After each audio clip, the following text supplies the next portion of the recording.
Hey, good evening, everyone. Welcome to our Sunday night coffee talk on the Radical Geek YouTube channel. So I see lots of people have joined us. Airfry and Auntie, our awesome moderators here, said they had a good relaxing weekend. Hungry Heath is here, but making some dinner. Lisa's here. Lisa says that they think this meal is going to rock, but they don't have patience for it. But wait until you see how easy it is, and you may change your mind. Hey, Sharon. Oh, working outside and just heading in for a nice cold shower. That will be, I'm sure, feel really amazing since it is it's nice out here, but doing the yard work is still no good. It still gets very warm. J Dog has joined us. Hey, happy Sunday, J Dog.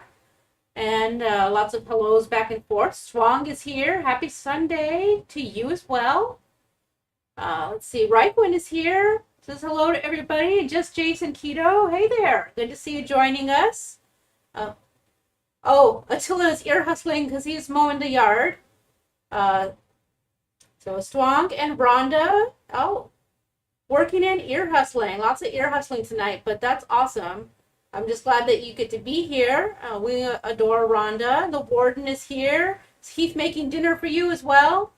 I hope so. So, all right. So tonight I have an egg foam coffee. So I'm going to apologize up front because we must use an electric whisk. You can do it by hand, but oh my God, my arm will fall off. We'll be here till 10 o'clock whipping the egg yolk. So there's going to be whisk noise for a good length of time. When we do that, I'm going to say that's a good time for you to pile up some questions. Then as we're enjoying our coffee, we can go over some questions as we get cooking. So I'm going to just start though. As you might recall, this is my V60. Well, my favorite V60. And I've got my it's nothing. It's just a V60. We've talked about it many times. It's one of my favorites. It's got my nice little pitcher. I've got Oaxacan coffee. It's not quite all the way down to 3. I've got like a 3.5, little chunkier today. And this is our standard. We've done pour overs, lots of them over time. Oops, dirty dishes here. You might recall. So we put our coffee in, dig our little divot in the middle, and I've got my water ready. So we're going to go ahead. I'm just jumping right in, everybody, because we're going to motor today. So you start by pouring in the middle. Yes, gooseneck would be better, but we're just not doing it tonight. And you work your ways from the middle to the outside. And because it's chunkier, it is going to start right away, but I didn't put a lot of water so that it can now sit here and bloom. That is fine. Some of the things that you might recall about the V60 is that it's a cone-shaped pour-over, but inside the V60 it has some little wavy ridge lines that help with the flow of the water, prevent some of the sticking. You remember how, like on the Chemex, I've shown you before, you have to sometimes put a little something to prevent suction, which can stop the brewing process altogether. And the V60 design gloriously stops all of that. So we'll let that sit there and bloom. Tonight we are going to be making a cheater green curry. I already have made the paste. I did include in the description a green curry paste recipe. However, you do not have to make your own. Making your own will be much more flavorful. Flavorful, is that a thing? Flavorful. It will be much more flavorful, and it will really hit you in the palate. However, the pre-made stuff is just fine. I will tell you with the pre-made stuff, one of two things can happen is you need to be very mindful of the ingredients because a lot of commercial produced curry paste will include that maltodextrin ingredient. So if you are a ketogenic eater, you know maltodextrin is very high on the glycemic index, so you want to avoid it when possible. The Thai Kitchen green curry paste or their red curry paste used to have maltodextrin in it, and they have taken it out, so you can buy that one. But it is not as tasty So you'll need to know that you'll need to do things with the rest of your recipe to zing it up a little bit. Make sure that you power it up with a little extra cumin. Make sure that you use some of that extra garlic. Saute up your onions real good. Just you'll be wanting more. And you probably want to also add chili flakes. If you're making a green, I recommend going with a nice spicier green chili of your preference. I myself like to sometimes, if I'm going to use that Thai green paste, kick it up with just a little sprinkle of green ghost powder in there, just a teensy bit. So those are some things you can do. Now I'll get back to the coffee because it's had time to bloom. If you are newer to coffee, blooming is something we do that helps the grounds open up and be more receptive to a gentler brew. And so that is why we always do that brew first. You just pour a little bit of water in there and leave it for 30 seconds to a minute. And then we come back in. We're going to pour right down the center and then slowly work our way out in circles until we are ready for it to continue. So that's nice circular. And you do see when you start doing pour overs that your crema will pile up to the top. And that is highly desired. I'm going to make a little bit of extra so I can throw it in the fridge and have a cold coffee in the morning. And while that goes, let's take a look here. I see Gigi's here, has joined us. Lots and lots of hellos. Hungry Heath and the J-Dog is letting Hungry Heath and the warden say sorry they missed this weekend. Patty had an evening with her girlfriend on Friday, so he had an outing with his bestie as well. Didn't get home until 9 p.m. Pacific time, so they missed. You know what? I think I'm pretty sure I logged in for a little bit on Friday, but I was exhausted and I zonked right out. In fact, I've been running shorter on the live stream in general, which is probably good for all of us, but also I definitely am not lasting too long tonight. We've been moving the kid into their own apartment. Oh my God, the furniture. Why did we have all that lovely vintage 1970s furniture? It's so stinking heavy. And I smashed my finger in the drawer because the drawers don't come out of the dresser. Crazy. Oh, Blue Dove is here. An exchange student too has joined us. Oh, and Blue Dove is making a keto pizza in the air fryer. I have not done one in the air fryer. I will look forward to it. I hope that you post a picture. And here we are with our second pour. And this is going to be the last of the liquid that we add to the brewer.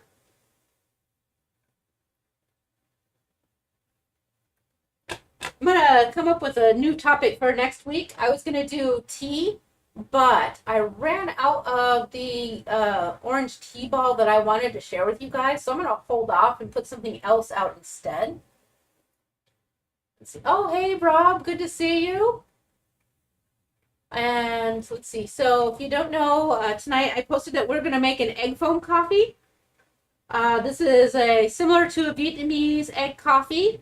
It does use, oh, there, it's right in front of me. I was like, I lost the sweetened condensed milk. So it's a keto sweetened condensed milk. We've talked about that a lot of times. It's basically a caramel sauce, but not cooked all the way to caramel. So it's a lighter in color than caramel, you can see, and it's not quite as thick. It's more pourable. Honestly, if you make caramel, is it the worst thing ever? But it is very sweet filled, and now I've had it 2 weekends in a row, so I'm pretty much over it. So we won't be having sweetened stuff for a little while. But the thing about the egg foam is it goes and it lays on top of the coffee, and then you slowly mix some of it in, and that sweetens and uplifts the coffee. It's a really fun flavor. And of course, your egg yolks, when they whip up and get all frothy and foamy to that ribbon stage, it's delightful. Let's see.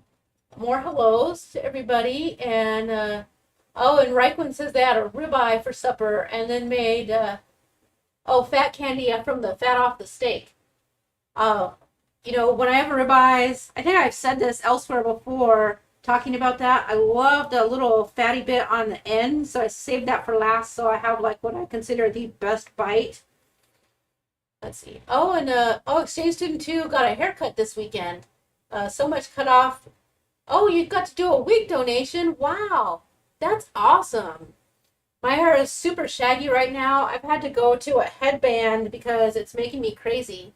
For those of you who don't know, I've had very, very, very short hair. And then for a while, I grew in just the front and kept the Chelsea in the back, which is basically shaved in the back and in the front. Right now, it's long all over and it's overgrown, so it's all shaggy. But so headband it is until I figure out if I'm going to shave it all off again or what. Oh, and Brenda has joined us. Gosh, it's so good to see everybody. So now's the time. Think of your questions. My coffee is brewed, so we're going to turn on the whisk, and hopefully the mic does some filtering so it's not so terrible, but it's probably going to be terrible. I'll hold it back over here. Well, I want you to see. So, also, I just have one of these Cuisinart immersion blenders that has a whisk attachment. So, you could also do this in a bowl with a handheld one. I've got a cup because it helps constrain everything. Sometimes because the whisk is so powerful, it like spins around. So, we'll go for it. And the irritating thing about this is that you have to hold a button to start it. There we go. Hopefully it's not too terrible. But now I can increase the speed, which makes it louder. But it'll go pretty quick. Oh, and Air Frying Auntie says they've got an immersion blender with a whisk and a blade. Nice.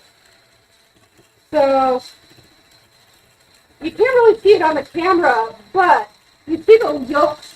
When you take them to that ribbon stage, they start getting a lighter in color. We're not there yet. It takes some time. That's why I said we can't do it by hand. Oh, and Blue Dove says they're getting their hair undercut like Autumn. That's actually a good idea. That's another thing I could do. J-Dog's asking me if I have a Scooby-Doo because of my shaggy. So, I don't know about that joke. That's pretty rough. Is the blender too much? I hope not. Just going to take a quick look. It's getting there. It's almost there. I'm going to restart it. So, ask me some questions so we can get to them. And we'll do that. Oh, and Reichwood says they have the whisk in parts like that. So I've got a little bit more to froth this. Then we have to add in the sweetened condensed milk and froth it up a little more. So I promise we're almost there. All right, 1 second. I'm going to restart it. Sorry, guys. All right. It's almost there, though, so like I said. Oh, and exchange student says we got to do what we got to do. It's not too bad, so that's good. I'm glad to hear that. Oh, and just Jason Keto says it just mutes my voice a little bit. Well, that's good. I mean, not the best, but hey, could be much worse then. All right. So now it's almost there because now we're just going to add in some of this sweetened condensed milk. It is keto. For those of you who haven't been here in the past when we've talked about it, you take butter and you melt it in a pan. And I'm going to put 2. But you take butter, you melt it in the pan. Then you dump in your allulose and your heavy cream. Here we go. Just give me a second here. And you bring that allulose and heavy cream to a boil. And then you turn the heat all the way down as low as you possibly can. And then you just have to keep stirring and stirring and stirring and stirring. You will know when the butter finally emulsifies because the water from the butter will steam off. and then it'll all sort of come together. If you've got fat floating on top still, then it's not ready. But that's it. And okay, one more time with the blender, and then we'll see that finished result. So just 1 second here, and you can sort of hear the difference a little bit. It really brings it. I have 2 egg yolks. So 2 egg yolks. You can use as many as you want. So if you're serving a whole bunch of people, you'll use a bowl and just do a whole bunch of them and add in more of the sweetener. But it's just me, and I won't be able to use all of this foam. So yeah. Then, oh, Air Fry Angie has a question. Let me finish this off, and then we'll go over that.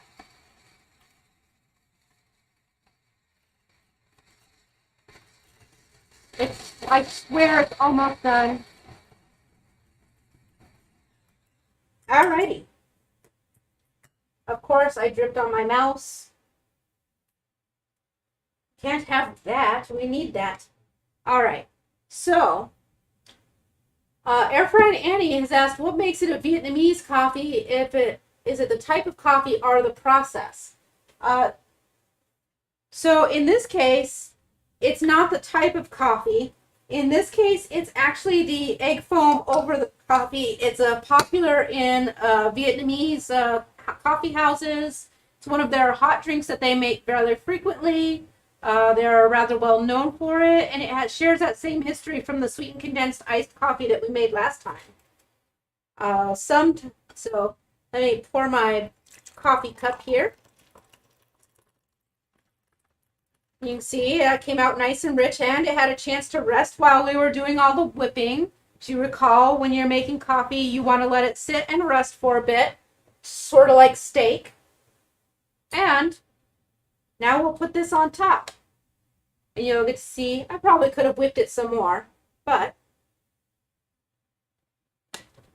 it's just going to layer right here on top. I definitely could have whipped it some more, but I am lazy, but you can definitely see it floating there. I think now I can pour. You have to kind of slowly spoon the first little bit on so it doesn't sink down into the coffee. But afterwards, you can use your spoon to finish topping it or pouring it onto the top. This is the, there we go.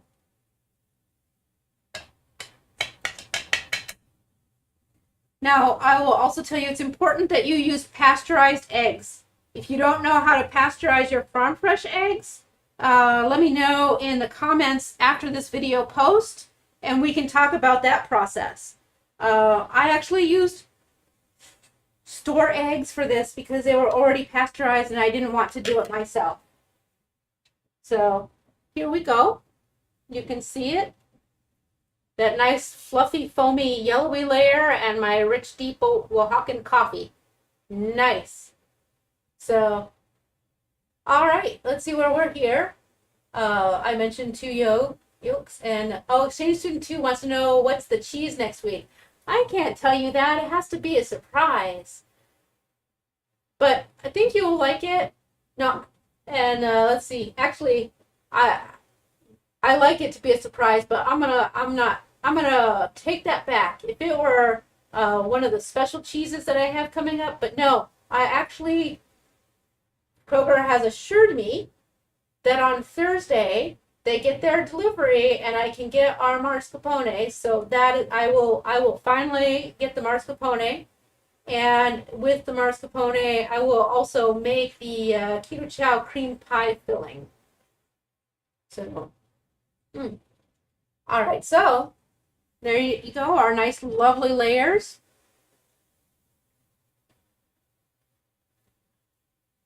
Okay, when I say I'm not always fond of sweet coffees, I'm a liar. That is always so freaking delicious.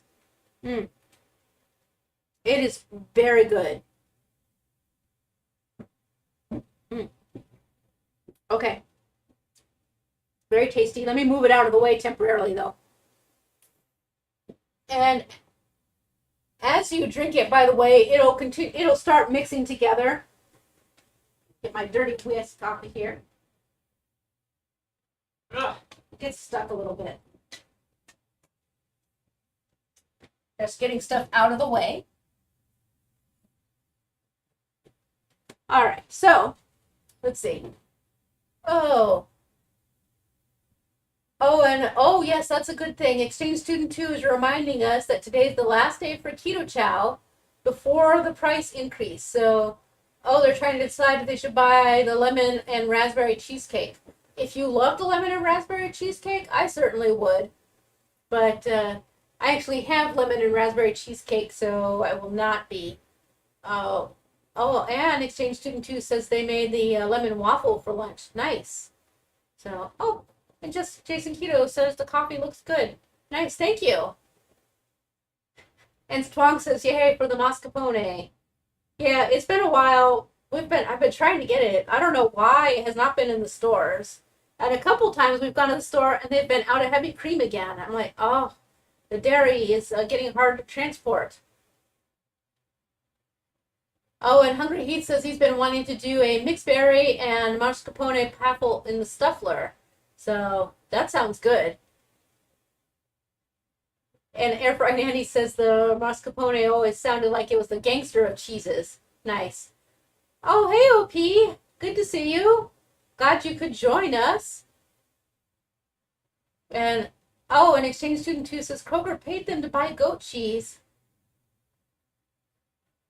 And it went in the garbage. I'm sorry that you don't like goat cheese. I love goat cheese. And I sub it out for cream cheese and a lot of stuff. So, all right. Shall we cook some dinner? Actually, this is going to be more meal prep for me. I brought, oh no. So, hopefully, if Attila has come inside the house, if he can get my cauli rice from the microwave and come and secretly drop it off down here on the corner, that would be appreciated. Otherwise, it is what it is. But I've got my pan here. Let me hook it up. It's going to make a sproing. There we go. So in my pan, I've got a couple tablespoons of coconut oil. Everything in here needs to be coconut. It really is a vibrancy and a core part of the curry. I'm going to, my pan is not starting, so let me troubleshoot.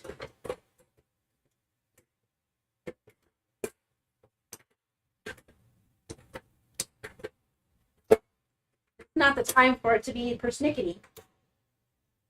There it goes. It's always the worst timing when stuff like that happens. At any rate, we're going to start by melting the coconut oil in our pan. And the next thing we're going to do is, while this melts, takes a moment. It's been really cold, so it's very, very solid. But,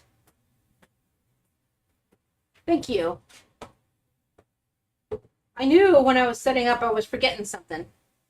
Thank you very much. It's always good when people are able to get your back, right? So, you melt your coconut oil and get your pan good and heated up. You want it to get that nice, well-heated, good and sizzling going. Because I'm sure, as you can guess, the next step is going to be to put our savory tidbits in. I've got my diced onion, my microplaned turmeric and ginger, and some very finely minced garlic. And again, I did put recipes in the description, but this is the instructions, so you'll see all of that goes together. And let's see. And OP says they do love a curry. Nice. And I can't see for a second. We get that nice sizzle. And like I said, this is going to be so easy you'll be surprised, because making curry paste is harder than buying it. But if you buy it, then curry is very easy to do. It's shockingly easy. And really, even making the paste is not hard. It's just a lot of ingredients to mush up. So don't let that stop you from doing such things. You should, and like I said, and even easier if you buy the paste. There's no shame in buying the paste. I'm gonna turn the heat down just a smidge because the coconut oil is attacking me. So let's see. Oh, and Brenda says they have trouble with sour cheeses like goat and feta. Oh. I'm trying to think then what would be a good substitute, but what really, I don't know. Because they kind of lend themselves to certain things, but you might try in recipes where you would use a feta, like if you wanted it for like a salad, you could try Mexican cotija, because it's not sour, or a basket cheese, and that would work. It wouldn't be the same flavor profile, but if you don't like feta and goat cheese, it would probably add that creaminess that you're looking for. Let's see. And Reichwin says that, yeah, they acknowledge the twanginess of the cheese, but they love the textures. So. And Hungry Heat says that goat cheese is his favorite. And so what we're doing here with these onions, garlic, and turmeric root, and ginger, I forgot to say that the ginger is in here too, is you want your garlic bits to get nice and toasty, and your onions to get soft and translucent. From there, it's going to go really, really super quick and easy. It just takes a few minutes for things to cook. I don't know why I'm worried. We're not in a rush. It's barely going to be 7. So I think it's just like all the anxiety and panic and really hard work of the moving. I get literally type A about it. And so I will say, like, I don't know, I'm lucky that I didn't kill anybody this weekend with my go, go, go, go. But we moved like so much heavy furniture in like record time. Literally, we started at like we picked up the U-Haul truck at 8. We were home with the U-Haul truck by like 8:45, and we were loaded up. Our friends with the truck that came over, they showed up like right at 10, and we finished loading in the rest of it, and we were unloaded at the new apartment by 11:15. So. Man, we just killed it. It was incredible. For like four people over the age of 50, we did great. So, let's see. Oh, and OP says they love a good curry. I think I said that before. I read that. Oh, and Brenda said they'll be buying the paste. Yeah. Just be prepared to add some more spice, and possibly you want to, if you're making a green curry, get some fresh lemongrass to chop up in there too to kind of make it pop. And make sure that you get some fresh, that you squeeze out some fresh lime juice. And that's really, you just, like I said, it just needs a little lift up. Which, you know, most things in the grocery store that are pre-made need a little lift up. So I don't feel bad about that at all. It's a pain in the backside to make your own. Let's see. And Reichwin says they're even lazier than buying the jar. They're just going to go to the Thai restaurant and enjoy their curry.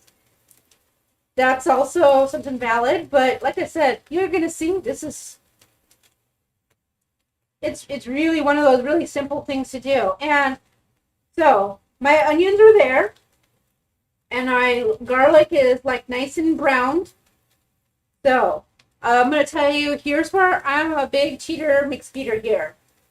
This is where you would normally add your raw meats. If you were doing chicken, you would toss your chicken in here and cook it until it was done. If you're using shrimps, you throw your shrimps in there and get them most of the way done, but not all the way because you've got a little more to do and you don't want them to get overcooked. But shrimps and stuff, these are a very popular thing. So I have to need this plate back that I was using for a rest. There we go. The next thing we're going to do is we're going to put in our coconut milk. This is coconut milk from the can. I know sometimes when you open the can, it's got all cream on top and then liquid on the bottom. I've been really lucky. This is Thai Kitchen brand, and it's been really creamy all the way. You turn your heat down a little bit because you're looking to warm it up and melt. And coconut milk is just like, oh, it is heavenly. You want the full fat version if you're keto. If you're not keto and you're watching things a little more, you would want the light coconut milk. But I'll tell you that the full fat not only makes a better curry in general, it tastes better. And of course, you know, it's the right ingredient for this particular dish, the full fat version. But very quickly, because the pan was hot, and even though we turned it down, it'll melt and get really nice. Then you add the rest of your seasoning. I have a little bit of green ghost, a fair amount of ground black pepper, some Redmond salt, and fresh ground coriander. Well, not that fresh, it's the seeds. And I did toast my coriander seed first before I ground it. I really do advise that you toast off your seeds and your herbs if you have herbs in there. I didn't add herbs, so that's the next thing that goes in here. So some of it's stuck. Let me just grab the rest of it.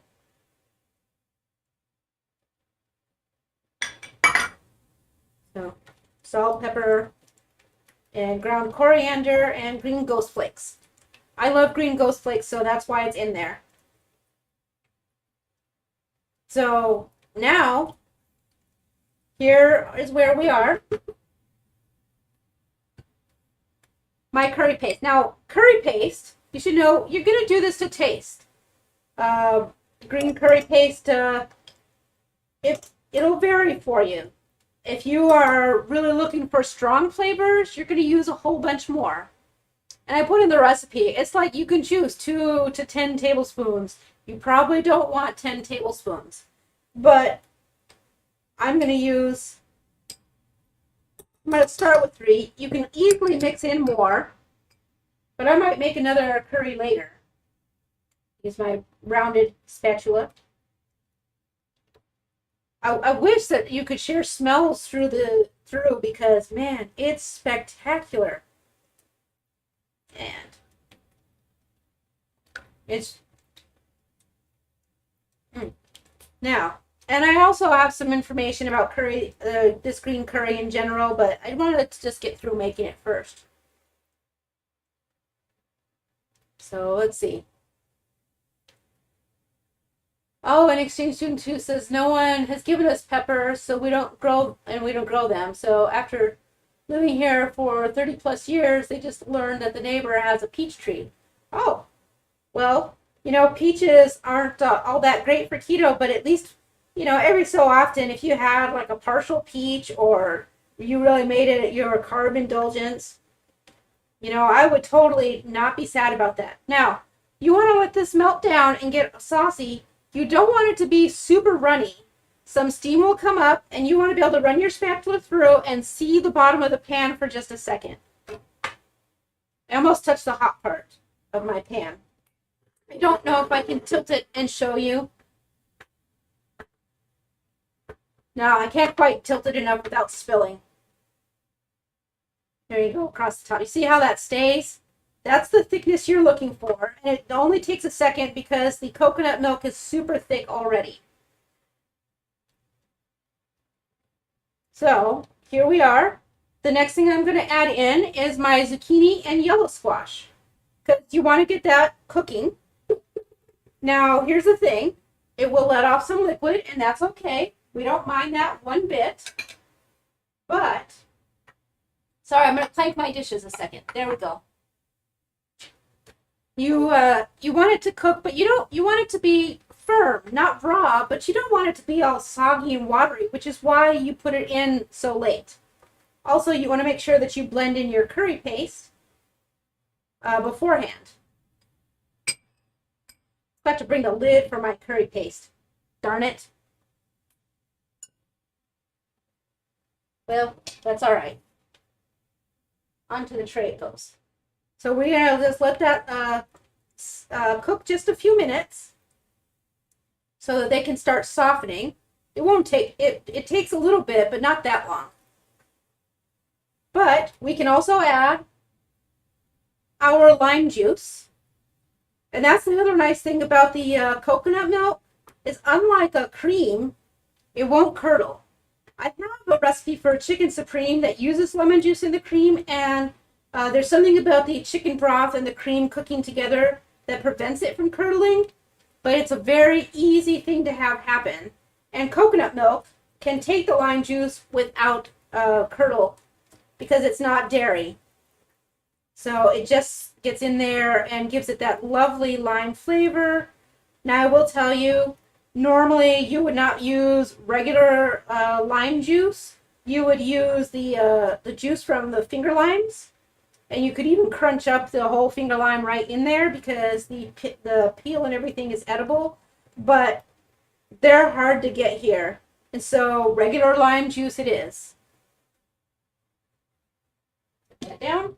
All right, let me just take a look here where we're at. I'm going to move my whole thing over so I can lean over and see. That's going to take a minute or so to cook. But basically, we're just cooking those squash.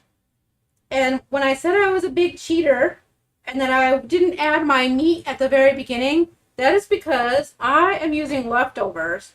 I have chicken thighs that I had seasoned up actually in a lot of the same spices. So it has a little bit of garam masala, some cumin, some extra spicy chili flakes. And that's going to just be perfect. And I'm just going to add it at the end so that it can warm up. And I mean, that's basically it. Just a little bit to warm it up and it'll be all done. We can chit chat for a little bit and I can drink my coffee while we chat and while that cooks. So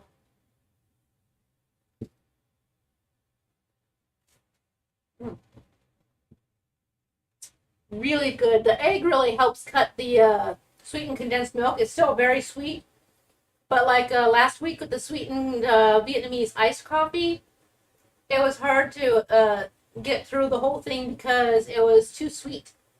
And the egg adds a richness to it and a savoriness to it. So let's see what we've got here. I'm scrolling up. And we have a lot. Let's see. Oh, let's see. Brenda says they've only ever had red curries, so they're looking forward to trying the green one. Yes, the green curries are really nice because they've got that nice lemongrassy aspect to them.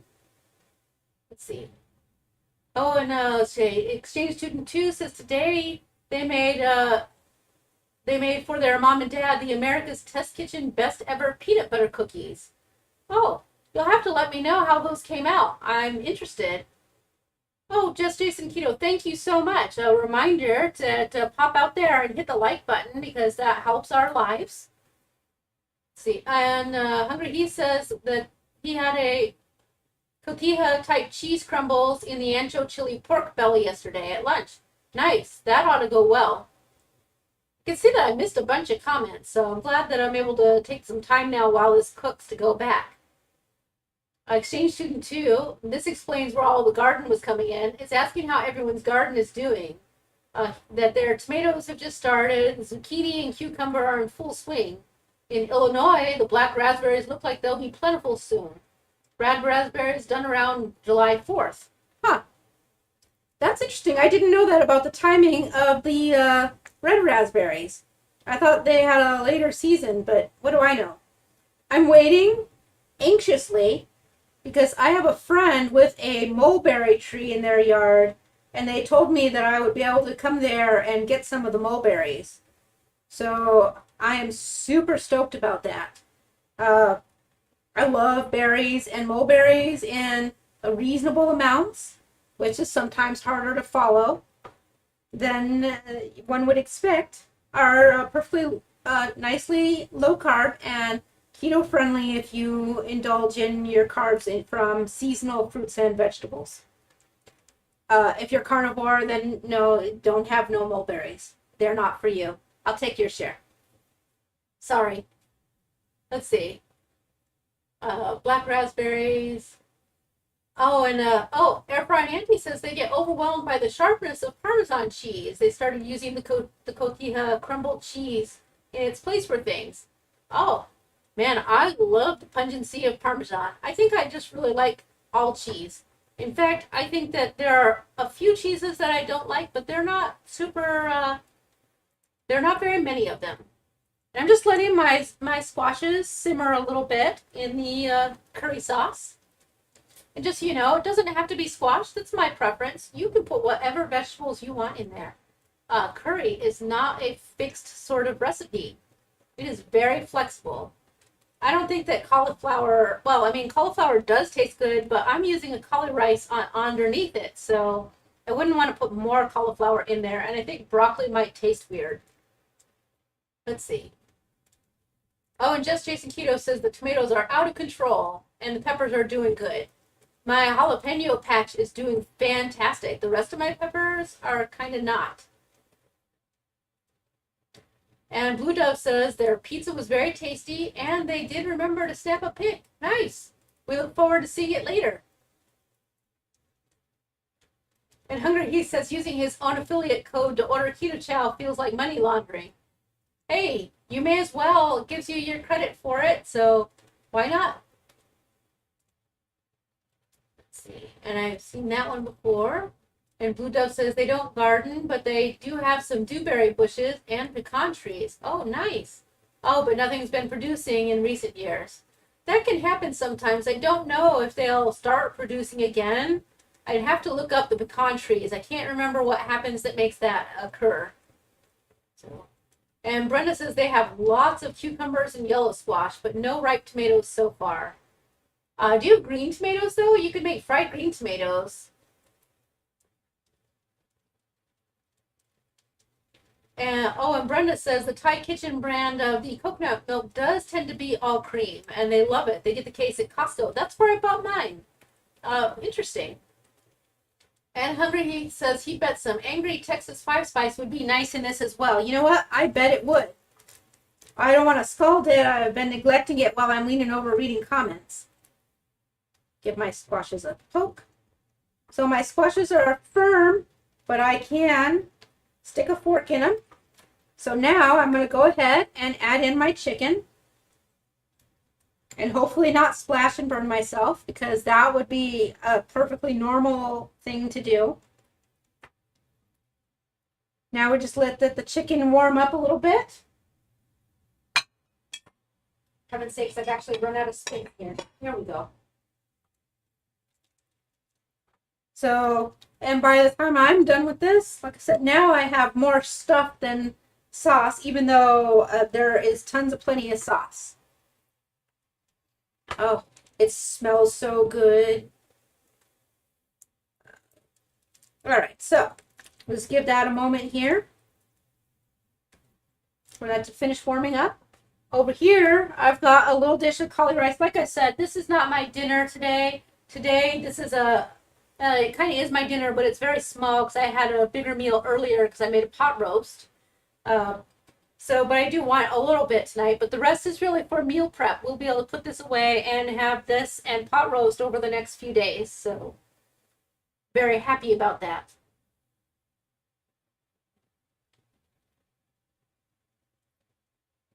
Then Air Fried Auntie is asking if coriander becomes something else or did it come from another thing? I don't know the answer to that question. I know I did know the answer to that question, but now that you asked it, it is completely gone from my brain. But I will, probably like around 3 o'clock in the morning, I'll like pop awake in bed and remember, But if not, I'll look it up and I'll tell you and follow up with you on that one. Let's see. Blue Dove says that yes, they've also been getting the Thai Kitchen organic coconut milk from Costco, and there's barely any liquid that will separate and pour out of the fridge. So they made a pina colada creamy with it last night. Nice. Soap water seeds. Now, oh, the cilantro. Let's see. Yeah, actually, the cilantro tasting, like, by the way, if you don't like cilantro, just leave it out in any of the things that you are doing. No worries about that at all. Cilantro is optional. I don't have a problem with it. It does not taste like soap to me, which, by the way, the coconut cream continues to thicken and steam off.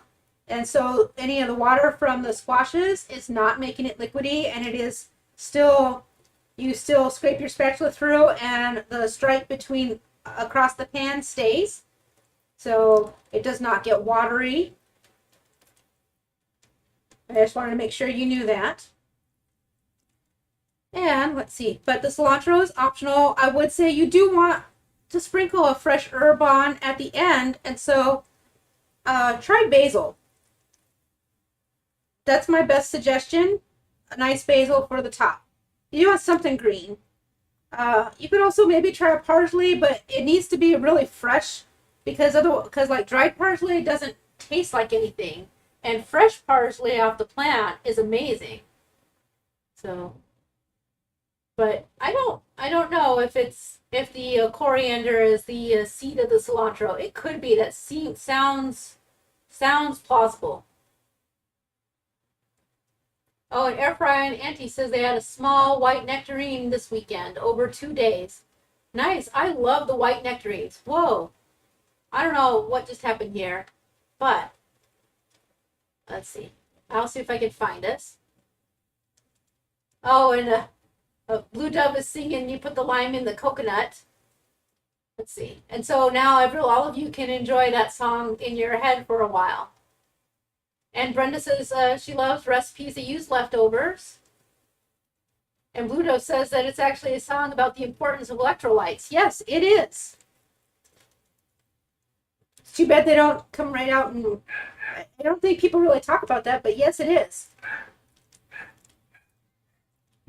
So let's see. It's really for heavy drinking. And then, Blue Dove says they made their Alfredo sauce with a sheep's milk cheese. Pecorino Romano, and it's higher in fat and melted really lovely into the sauce. Yes. I don't remember if we did, I don't think we've done Pecorino Romanos yet, but we do plan to have that in the future. Of course, we'll have most cheeses in the future because, let's face it, there are infinite sundaes and infinite cheeses. So, let's see. We're talking about the Alfredo pizza, and Blue Dove says it's been too dry and a little dry to make sweet pecans, but for the pecan tree. So, but not too dry so they don't get to mature. Okay, so it's a hydration. Let's say Exchange Student 2 says the peanut butter cookies were well loved. They had a bite last time and were just okay. Exchange Student 2 would rather have a spoon of peanut butter. That makes sense to me. We love nut butters. I know you got to be easy on them, but we buy like the F-bombs or the super fat nut butter packets and take them for cycling. So that's when you're going to use up your fat energy, and the carbs from the nuts are not such an impact because we're really, it's turning my heat down just a smidge. Can really get to it. So let's see.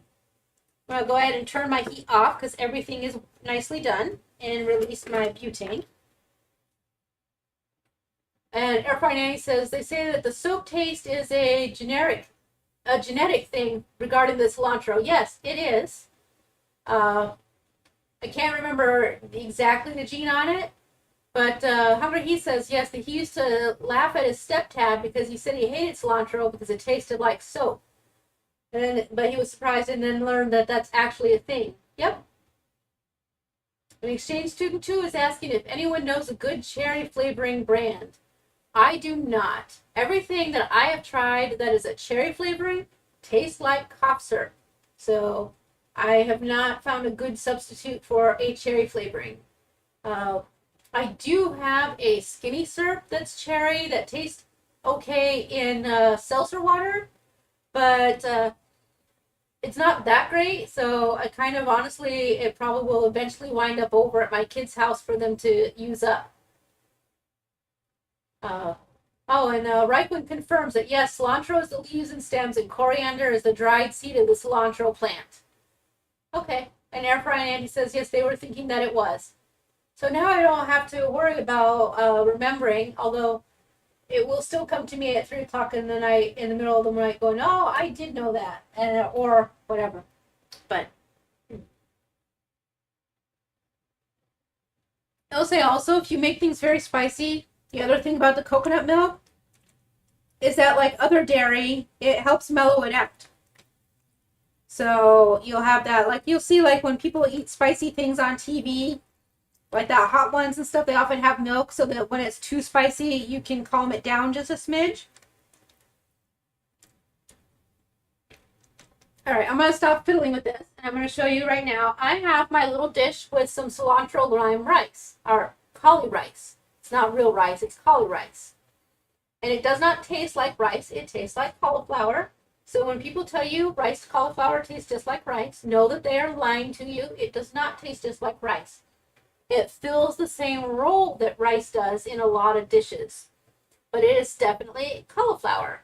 That does not mean it tastes bad. It tastes really good to me. Some people don't like it.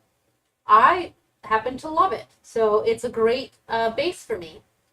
I did put a recipe for the cilantro lime cauli rice in the description. But just to fill you in on it, I take my grated cauliflower and I throw it in the microwave. While I usually say you should cook things stovetop or on the griddle or outside, cauli rice is an exception. Microwave it. You will not regret it. It gets way less soggy in there. And now and then what you do after you microwave it, lay it out on some paper towels to absorb any residual moisture, and it'll be much fluffier. If you overcook it, though, it will get mushy and re-moistened.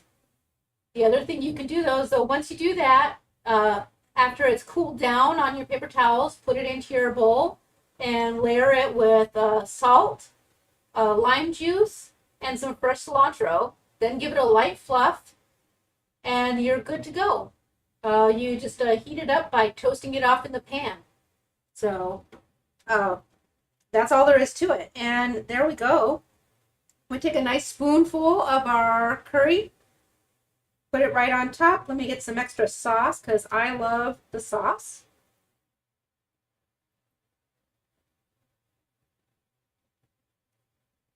And that was it. So you guys, curry sounds intimidating, but check it out. That's all there was to it. It is done. And there's my nice little dish, perfect for a light little dinner. Oh, guys, I tore the little handle off my stove here. Well, hopefully I can poke it back on. Just going to move this out of the way now. I've got my fresh cilantro that I will sprinkle right on top. Sorry for those of you who don't love cilantro. And I have my little plate here where I have, I was too lazy and did not want to make coconut flour naans, fake naans. Instead, what I made was an Atkins Revolution roll. If you harken back to the 70s and you remember Atkins, when he re-released his book for the second time around, he put his recipe for Revolution rolls. You whip your egg whites, and then in another dish, you mix together your egg yolks and either some cottage cheese or ricotta cheese. In my case, I used a tablespoon of my homemade yogurt, which was really super sturdy because I left it in the strainer for several days. So it was like solid. And I added in some salt. And I just baked them off in the oven in these little circles so they don't get really super puffy. They collapse. They don't stay in giant mounds or anything like that. So it's really a nice little vehicle to eat with your curry. I like it. A lot of people don't because they want a better bread substitute. But for me, it's a perfect medium to go with this. Let's see. Oh, and Brenda says that it looks great, and my son picked a wrong day to move out. I'm not saying that that I won't take care package over there later in the week when we stop by to see how things are doing, bring you anything that was forgotten, or generally just seeing how it's going. Mm. Oh yes, that's definitely fantastic. So yeah, that's basically it. It's delicious. So if you were thinking that it was too hard or too complex, now you can see. Buy your paste at the store. There's no worries about that. Semi-homemade is just as delicious as homemade, and it didn't take us even that long at all, and now we've got leftovers. Perfect. Let's see here. Trying to catch up, I can see. Oh, and Air Fry Annie says cauliflower just wants to live its albino broccoli truth. I like to call it ghost broccoli every so often. I agree. And Reichman says look for tart cherry juice concentrate because a little will give you the cherry flavor. I'm gonna have to look at that and see how it works out. And Blue Dove says yes, the Keto Twins make the effort to dry out and toast riced cauliflower and says it makes a huge difference. Yeah, sauteing it off really does. It does make a big difference. And Air Fry and Auntie says, whoa, blast from the past regarding my Atkins Revolution roll. So let's see. And Just Jason Keto says more likes than watching. Way to go, fans. Nice. Oh, thank you. That's awesome to see such things. And and Blue Dove says that this reminds him that they have a cauliflower sandwich since they have yet to try. If they're those cauli thins, we'll say, you know what, they didn't taste bad, but I didn't really love them because I couldn't get them crunchy no matter what I did. And I tried all kinds of things experimenting with them. Even the air fryer didn't make them completely crunchy. It just made them burned. And yet somehow being burned to a crisp still didn't make them actually crisp. Just black and not very tasty. And Reichman says the bread gives the perfect protein extra to the curry. Now, yes, I agree. And our fried auntie is laughing at the ghost broccoli comment. So. All right, so I'm going to take another bite here. And I'm just going to give you a little bit of information. Because what would a Radical Geeks Coffee Talk be without just a teensy bit of nerdery? But I promise it's real lightweight this week. Because I only know a few things about curry. And a lot of the things that I do know is more about eating them than actual facts. But I don't know zero, so we can do a little bit.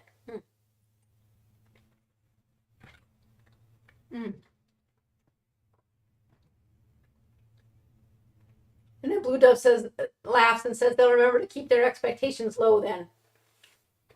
But, so, curries have been around a super long time.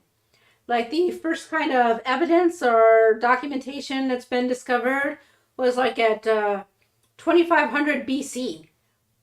That's a really long time for curries. And it's basically universally accepted that this origin of curry was actually developed in India. That the word we use today, curry, actually came from, and I can't remember, trying to remember, I lost it. See, I told you, I'm fuzzy on this. I'm not good. But I can't remember the origin of the word, but, Tamil. I knew it would come to me. Word curry, and so we've Americanized and call it curry. So, and so fast forward as trade starts happening way far in the future, people from Japan and China and Portugal and France all are doing trades with India, and that's where they get a lot of these spices. That might sound familiar from some other stories that we've heard that may or may not be true. So, but all of those spices, and so curry began to evolve. And kind of more of what we know today, the red, yellow, and green curries, really came to fruition in like the early 1900s. Again, now I'm fuzzy on the facts. We might have to fact check me on this one. King Rama, and I don't know if it was King Rama 6 or 7. One of those two-ish. So, but, and they really gave a lot into the development, into the curry and the spicing and how we see it today mixed with the coconut. All of the trade and stuff, eventually when it reached Thailand, that's how the green curry came about. This is more of a relative of a Thai green curry rather than an Indian curry. So, gave myself a spicy bite. So Thai green curries have some special things about them. And Air Fried Auntie, I'm about to answer your question, I believe. So curries are all about the spices. They all tend to have, I just lost it. Oh, yes. So the turmeric, the garlic, shallot. I know I used onion tonight. Normally it's shallot, but the shallots at the grocery look nasty, so I used onion. And peppercorns. So those are the main things. So the, weirdly, not actually the curry from the curry paste. So, as you notice, my curry paste recipe does not ask for curry leaves. I don't really have an explanation for that. So, now Thai curries also use shrimp paste, garlic, again the shallots, which are very important. Ginger and garlic are also keys in all curries. But Thai curries then also include lemongrass, the chiles, and the cumin. So, and Air Fried Annie is asking if I put ginger on mine. Yes, that was part of the very first bit that we sauteed in the coconut oil. That was the onion, and then the microplane ginger and turmeric root, and then pressed garlic. So that was right in the very beginning where the ginger was. It's just mixed up in that savory intro. If you don't know what shrimp paste is, which is essential to curry, shrimp paste is a fermented and dried shrimp. They're special kind of little tiny shrimp that they have in Thailand, but I don't know if they're, if curry pastes that you buy in the United States are different shrimps or if it's mostly imported or if they farm them here. I just don't know those details. I eat curries. I'm sorry I'm not bringing you the awesome curry facts, but I'm giving you some. Now, the other thing is, today we use your typical green curry. You should know that there are a lot of different curries. This is your typical, it's made with the coconut milk. Most curries are made with coconut milk. However, there's a whole genre of curries that I caution you, sour curries. Those curries are made with water, and I will tell you, they are sturdy in the flavor. They are tart. So, and they really highlight that fermented flavor. So if you're not big on that, you just, I warn you ahead of time to be aware of that. So make sure that you know which curries you're ordering, especially if you are visiting in another country. Just ask questions. Nobody ever minds questions. Uh, they will laugh at you in the kitchen if you don't ask your questions and then you order something and you don't like it because they knew you wouldn't like it. So I think that's pretty much everything I've got. Any other questions? If not, like any questions about the coffee or what's our next request? Instead of surprising you, I leaked out about the mascarpone, so that'll be our Friday. Other than that, you guys, I was ready for bed about 4 o'clock this afternoon, and so I will bid you adieu. And it got super quiet in the chat, so I'm just making sure that everything is okay. I'm assuming so. I'm going to say goodnight to everybody and hope that everything is okay with the stream itself. If I had a thumbs up before you say goodnight and leave, that would be great. Otherwise, I apologize and, oh, okay. And our friend Annie says thank you, so yep. Oh, keto cannoli. So Stacy, I got a surprise for you, and you stay tuned for a cheese Friday in the future. It's not quite a cannoli, but I got you. All right. Good night, the warden. I didn't even see you pop in. Oh wait, I think I did very early on because I asked you if Heath was making your dinner too. So, all right. Good night, everyone. I told you this was not the great fact stream. I'm tired. So, I'll see you soon. Oh, and the warden says, "Ooh, lemon bars." Yes, I love those lemon bars. Looked really good. All right. Good night, everyone. Hope you get to enjoy some great curries now. Good night and bye-bye.